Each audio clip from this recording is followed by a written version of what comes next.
नमस्कार, मैं हूं डॉक्टर यश और आपका स्वागत है मेरी यूट्यूब चैनल पर। आज हम बात करेंगे आई फ्लू के बारे में।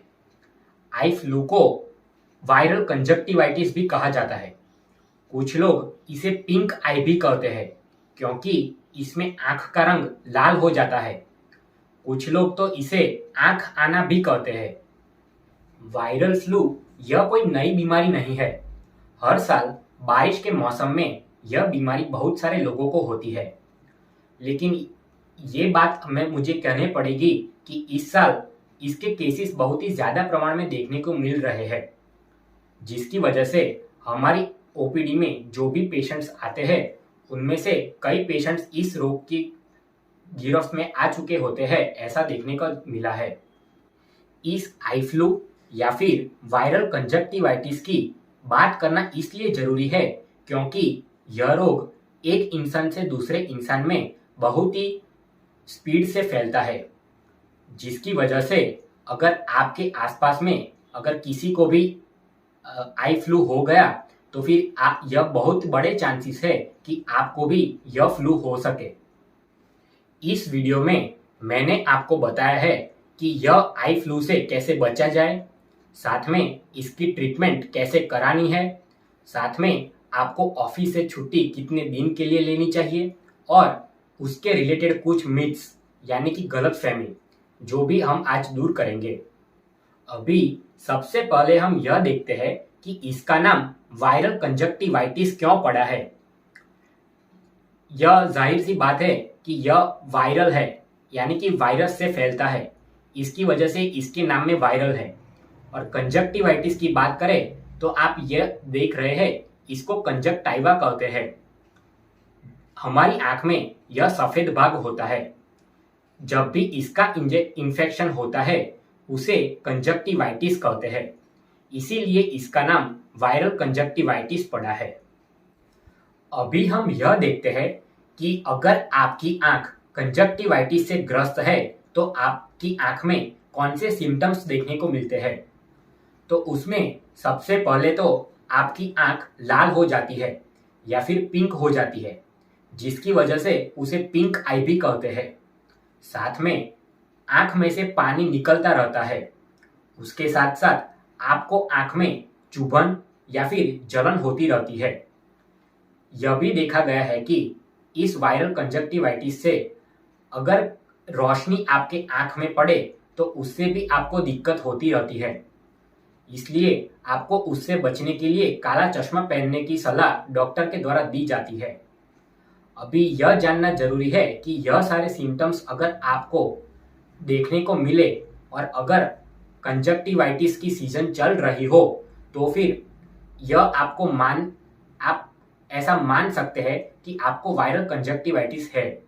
लेकिन मैं इसमें आपको एक बात यह बताना चाहूँगा कि आंख लाल होने के कई कारण हो सकते हैं, इसलिए ये जरूरी नहीं है कि अगर आपकी आंख लाल हुई तो आपको आई फ्लू या फिर वायरल कंजक्टिवाइटिस ही है। तो उसके लिए आपको आंख के डॉक्टर के साथ कंसल्ट करना चाहिए और उनकी सलाह के बाद ही आपको ट्रीटमेंट लेनी चाहिए।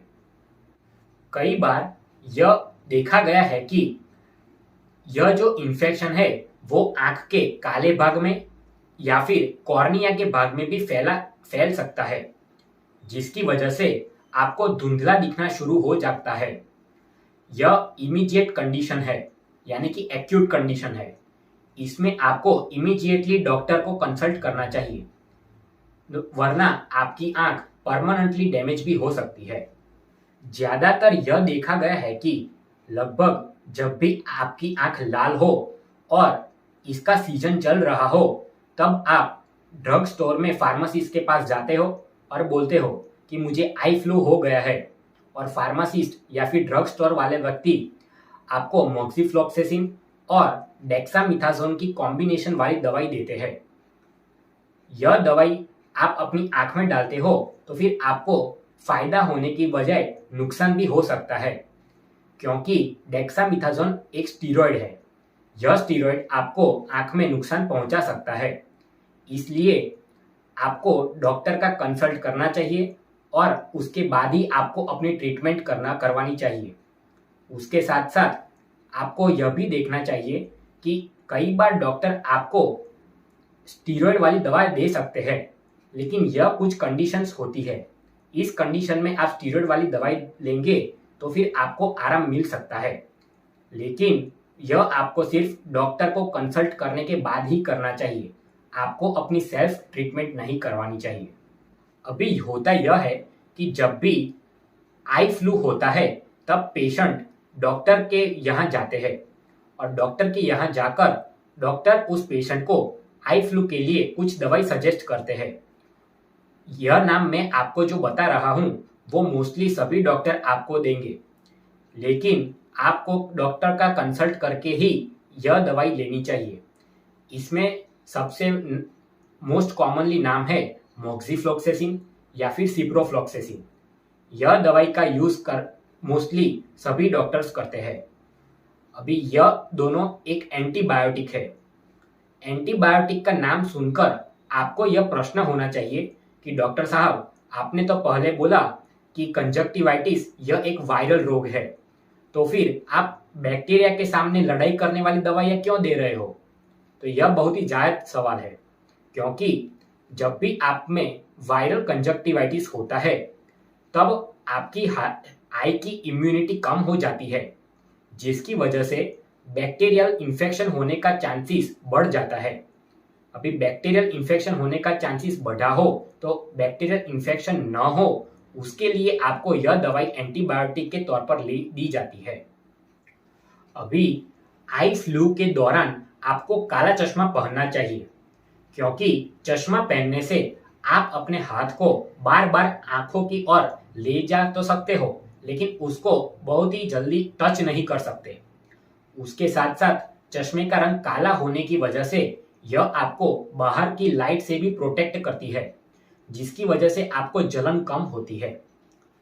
कई बार लोगों के मन में यह भी प्रश्न होता है कि हम जब कहते हैं कि यह आंख आई हुई है, यानी कि दूसरे शब्दों में वायरल कंजक्टिवाइटिस ही हुआ है, यही उसका नाम है, तो फिर दूसरे व्यक्ति जिसको वायरल कंजक्टिवाइटिस आंख में हुआ हो उसकी आंख में देखने से क्या हमें भी वायरल कंजक्टिवाइटिस हो सकता है? तो यह बिल्कुल गलत फहमी है। यह कभी भी नहीं हो सकता। इसके लिए आपको यह समझना जरूरी है कि यह वायरल कंजक्टिवाइटिस फैलता कैसे है। वायरल कंजक्टिवाइटिस जिस भी पर्सन की आंख में हुआ हो, मानो कि उस आंख में पर्सन ने चश्मे ऐसे करके यूं उसकी आंख को टच किया, अभी ऐसा करने से इन्फेक्शन उसके हाथ में आ जाता है।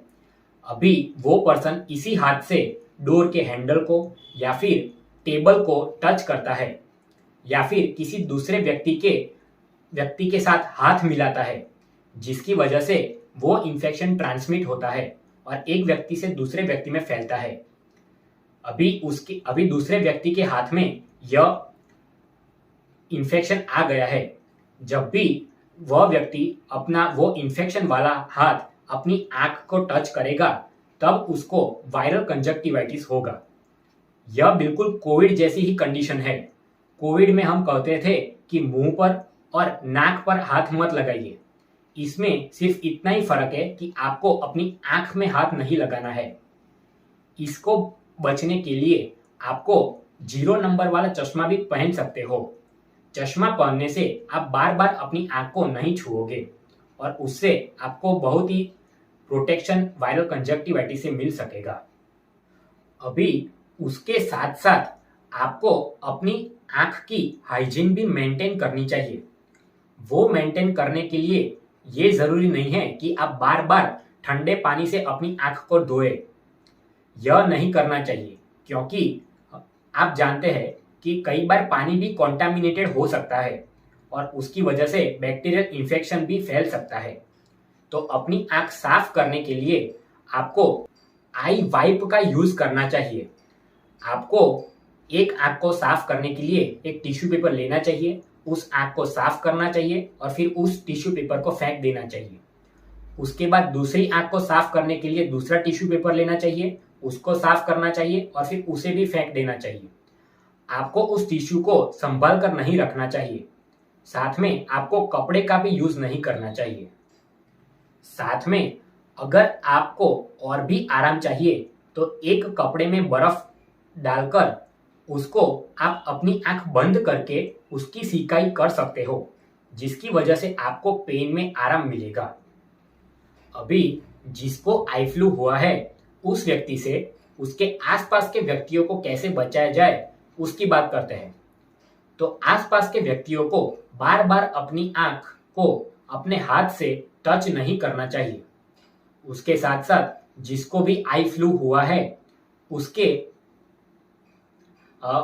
सामान जैसे कि रूमाल, तौलिया, कपड़े, बेडशीट यह सब अलग ही रखना चाहिए ताकि इन्फेक्शन एक व्यक्ति से दूसरे व्यक्ति में ना फैल सके। उसके साथ साथ कई बार लोग ऐसा भी करते हैं जिनको एक आंख में ही आई फ्लू हुआ है और दूसरी आंख में नॉर्मल है, कुछ भी नहीं है। तो फिर जो वो एंटीबायोटिक सिप्रोफ्लॉक्सेसिन और मोक्सिफ्लॉक्सेसिन वाले ड्रॉप्स होते हैं वो अब दोनों आंखों में डालते हैं। यह गलत है। आपको जिस आंख में इंफेक्शन हुआ हो उसी आंख में यह ड्रॉप्स डालने चाहिए। अभी बच्चों की बात करते हैं। बच्चे बार बार अपने हाथ से अपनी आंख को छूते हैं और वो चश्मा भी नहीं पहनते हैं। तो इस परिस्थिति में स्कूल में बहुत ही तेजी से यह आई फ्लू फैल सकता है, जिसकी वजह से जिस भी बच्चे को यह आई फ्लू की बीमारी हो उसको स्कूल से 7 से 10 दिन की छुट्टी ले ही लेनी चाहिए। कई बार लोग तो यह भी पूछते हैं कि क्या ऐसा होता है कि आई फ्लू में हमें अंधेरे में ही रहना चाहिए? तो ऐसा नहीं है। उसके साथ साथ क्या हमको लैपटॉप, मोबाइल, टीवी का इस्तेमाल करना चाहिए? तो आप उसे आराम से इस्तेमाल कर सकते हो। शर्त सिर्फ इतनी है कि आपको अपने काला चश्मा पहन के ही रखना चाहिए।